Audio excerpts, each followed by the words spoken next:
નસવાડી તાલુકાનો રસ્તો બિસ્માર હાલતમાં જોવા મળ્યો। છોટાઉદેપુર જિલ્લાના નસવાડી તાલુકાના ગોયાવાડથી કુકરદા ગામ સુધીનો રસ્તો બિસ્માર હાલતમાં જોવા મળ્યો છે। Story report by Imran Sindhi, Chhota Udepur.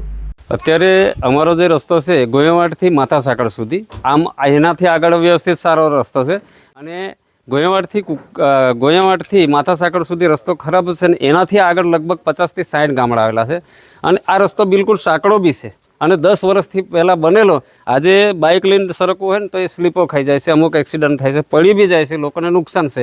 એટલે આ રસ્તો કદાચ જે સિંગલ પટ્ટીનો છે એ ડબલ થાય અને રસ્તો વહેલી તકે થાય એવી તમામ લોકોની માંગ છે અને મેં માંગણી બી કરેલી છે।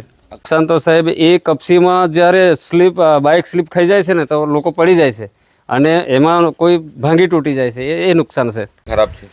અત્યારે અમારો જે રસ્તો છે ગોયાવાડથી માથા સાંકળ સુધી, આમ એનાથી આગળ વ્યવસ્થિત સારો રસ્તો છે અને ગોયાવાડથી માથા સાંકળ સુધી રસ્તો ખરાબ છે ને એનાથી આગળ લગભગ 50 થી 60 ગામડા આવેલા છે અને આ રસ્તો બિલકુલ સાંકડો બી છે અને 10 વર્ષથી પહેલાં બનેલો। આજે બાઇક લઈને સરકવું હોય ને તો એ સ્લીપો ખાઈ જાય છે, અમુક એક્સિડન્ટ થાય છે, પડી બી જાય છે, લોકોને નુકસાન છે।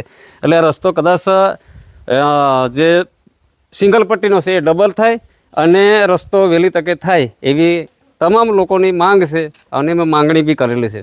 અક્ષાંતો સાહેબ, એ કપસીમાં જ્યારે બાઇક સ્લીપ ખાઈ જાય છે ને તો લોકો પડી જાય છે અને એમાં કોઈ ભાંગી તૂટી જાય છે, એ નુકસાન છે, ખરાબ છે।